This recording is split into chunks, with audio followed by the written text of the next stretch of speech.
Crunch, crunch, crunch.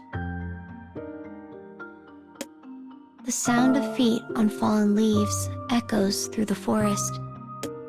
Two girls blaze a noisy path through the tall, shadowed trees.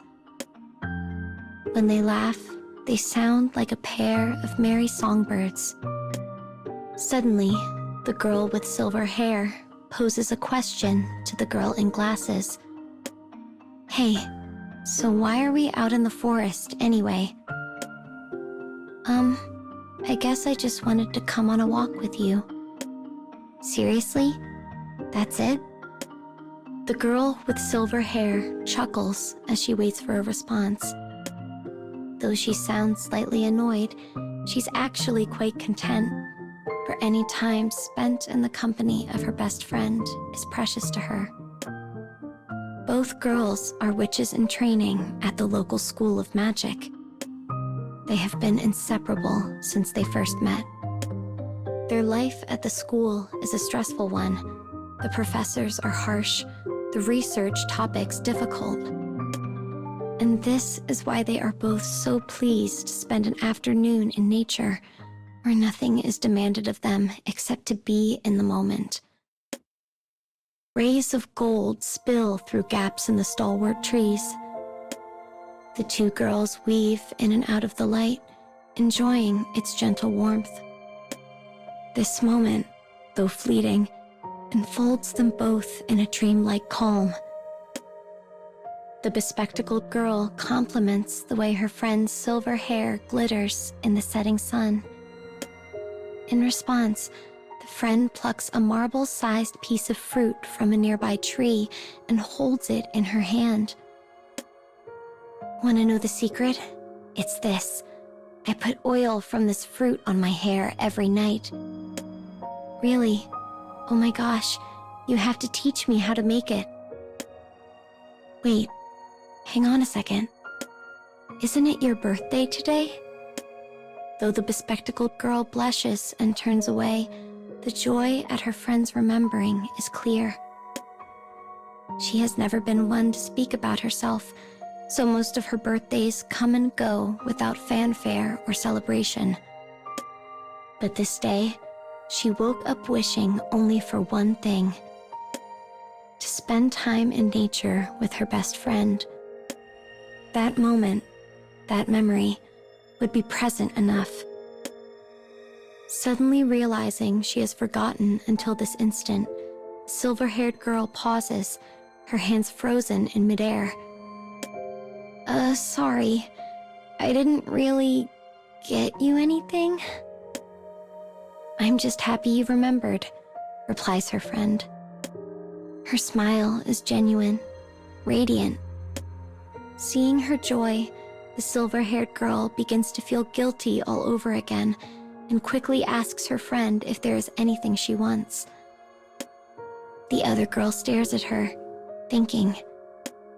Finally, she decides to speak what has been on her mind all afternoon. Could you take me to the land of magic?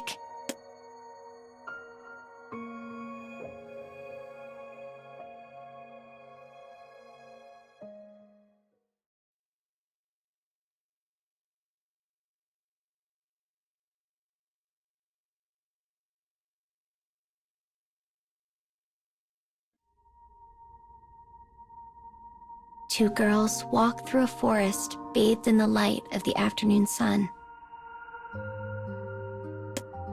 One wears a pair of thick glasses, while the other boasts a head of beautiful silver hair.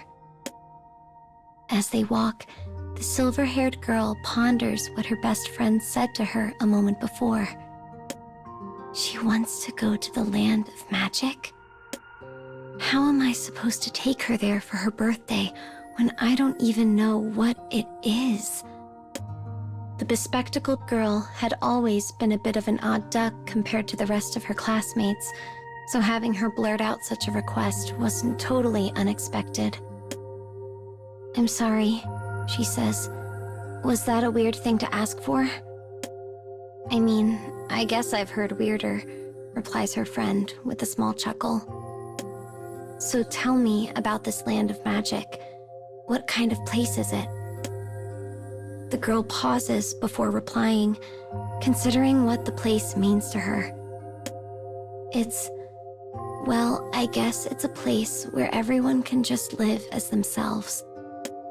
There's no war, no fighting, no poverty. It's a place where people can live out their dreams, no matter who they are.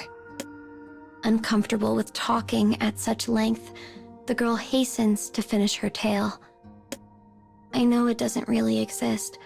I just thought it might be fun for us to, pretend. Her friend nods as she considers this, then grips her staff with enthusiasm. Well, if we're just playing pretend... A brilliant light suddenly floods out from the staff. A rainbow of colors explodes in the air, winding its way around the trees. After a moment, an archway shimmers into existence before them. The bespectacled girl is captivated by her friend's ability. Lowering her staff, the other girl stands in front of the arch and extends her hand. Her friend takes it shyly, almost as if she's afraid it might fade out of existence. As they step through the archway, they find themselves in an infinite white space without borders or decoration. So, here you go, says the silver-haired girl. This is where we'll create the land of magic. The pair erupt in a series of giggles as joy floods across their features. Then they lift their staves and begin to paint. Fish swim across the sky. Flying carpets explode into view. Rainbow canopies hang overhead. We can do whatever we want. There's no one here to stop us. I can sing as loud as I like. I'm free here. We're free. The arch connecting them to the real world grows smaller and smaller as they cavort through their new playground. Finally, they both collapse on a flying carpet, lying on their backs and looking up at the multicolored sky. This is the best present ever, says the bespectacled girl. I'm glad you like it, replies her friend. Time becomes a slippery thing as they lie there. 1 minute passes, then many more. The silver-haired girl thinks back to when they were standing in the wood. She recalls what her best friend said to her. She wanted this to be a place where you could just live as yourself. If that kind of thing was possible, what would it be like for the people who lived here? What's it like to really embrace your true self, to have that kind of freedom? And how would I feel if I had a chance at that kind of life? Having considered this, she turns to her friend and props herself up on an elbow. I think living in the land of magic would make me super nervous. Her friend makes a small hum of response. I'm already nervous all the time. I guess I've never been much good at, living. Especially at school. Nothing ever goes right for me there. I think that's why I wanted to just get away from it for an afternoon. An easy silence settles over the pair. In it, the bespectacled girl's mind whirls. The future is so big and scary, but I'll have this moment forever. But I wish there was a way I could make it perfect. Kind of perfect where I could always look back on it without any regrets.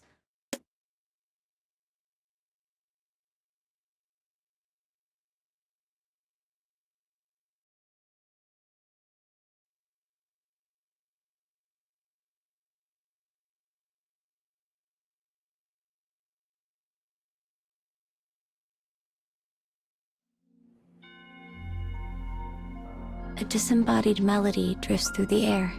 The scent of flowers floats on the breeze.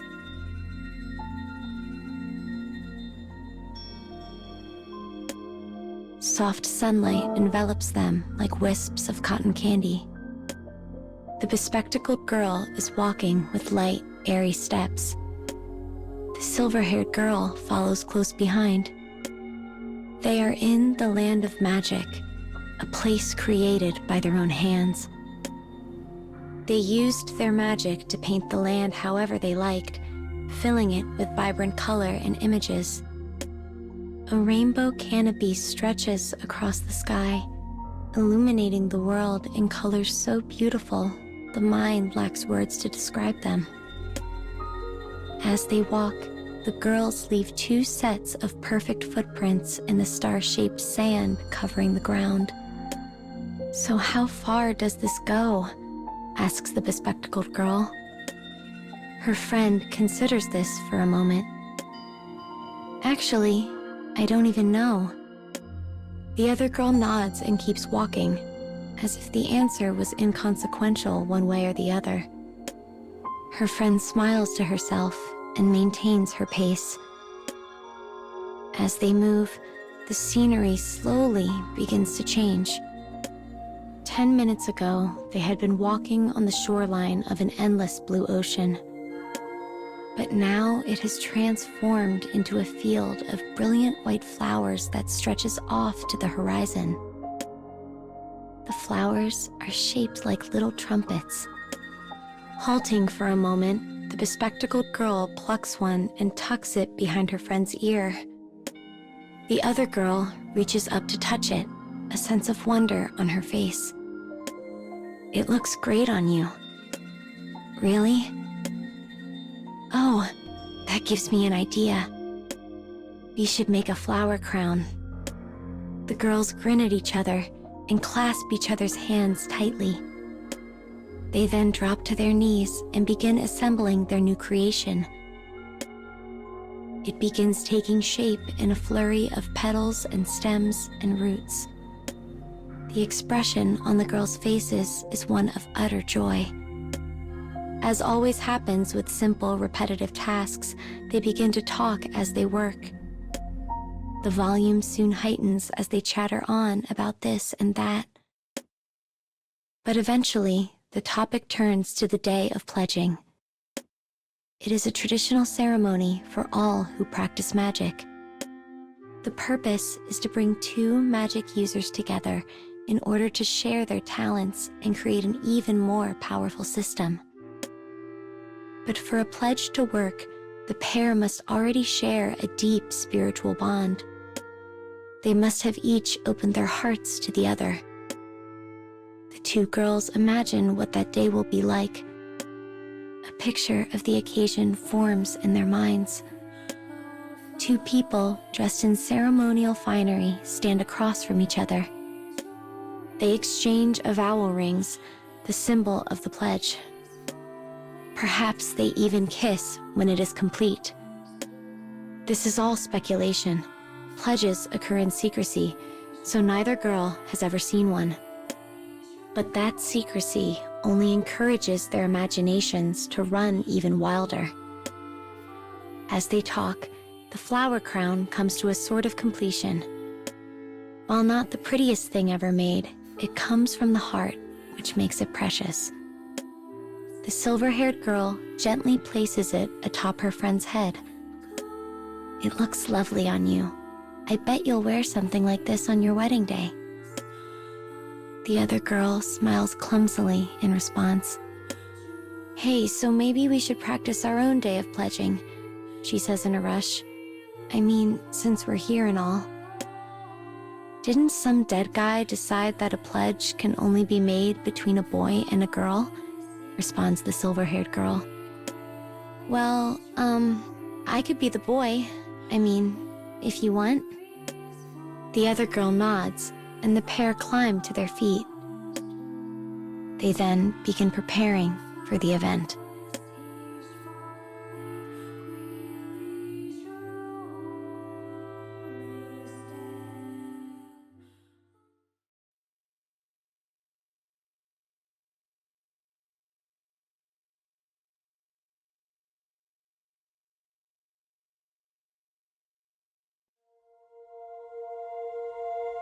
in the land of magic, existence is limited only by one's own imagination. And as the two girls stand facing each other with staves in hand, a new reality begins to emerge. After a moment, a white chapel slowly comes to life in the middle of the flower field. This is where they will practice for the day of pledging. "So what do you think?" asks the silver-haired girl. "It's nice," responds her friend, "but I might change one thing." She offers a suggestion, and her friend responds with one of her own. In reality, neither of them have any idea if pledges are sealed in a chapel or not. But that unknowing does not bother them in the least. After a bit of back and forth, they decide to create a slightly more formal setting, one that holds a better sense of atmosphere. They end up simplifying the chapel, giving it a cozy gabled roof and a series of bright windows. The light filtering through the glass plays over the girls' features as they stand at the back of the chapel. Smiling nervously, they begin walking side by side up the aisle. "It's comfortable in here," says the silver-haired girl. "I really like it." Her friend nods, then turns to face her. "Hold on," she says. "You need a different outfit." She imagines a beautiful dress, one both classic and shapely. Seconds later, the garment materializes on her friend. "Holy wow," breathes the silver-haired girl as she looks down at her new finery. "Hold on, I'll make something for you." After a pause, a formal, princely garment shimmers to life on the bespectacled girl. It looks like something from a fairy tale, and is so perfect, she begins to giggle in spite of herself. "What?" demands her friend. "What is it? What's wrong?" Nothing, I swear," says the girl between giggles, but her words do not seem to reassure her friend. To the bespectacled girl, her best friend is someone wiser and more mature than she could ever be. So seeing her childish imagination take flight fills her with indescribable joy. "I'm sorry for laughing," she says. "Can you ever forgive me?" As she says this, she produces a silver avowal ring and holds it out to the other girl. It is the most beautiful thing she is capable of imagining, and it takes her friend's breath away. She can do nothing but stare at it, enthralled. "It's perfect," she says finally. "It makes me feel like this will actually happen someday." The bespectacled girl smiles and slips the ring onto her friend's finger. The other girl holds it up to the light, turning it this way and that. "Perfect," she murmurs again. "It's like I can actually feel it in my heart." This must be what it's like to get a real avowal ring. Her eyes sparkle, her smile beams. It is the exact moment the other girl has been hoping for. But then, the smile shatters. The chapel, the dress, the windows, all of it breaks apart into tiny motes of light before vanishing. The bespectacled girl reaches out. As the tips of her fingers brush her best friend's cheek, it too melts away into the dark. And when it is gone, all that remains is a pitiful beast standing in the gloom of an endless twilight wood, and a small silver ring. The silence is deafening. The beast drops to her knees, scoops up the ring, and clasps it to her breast. A pained smile crosses her face as she does so. "I'll see you again," she whispers. "I'll see you again when the sun rises."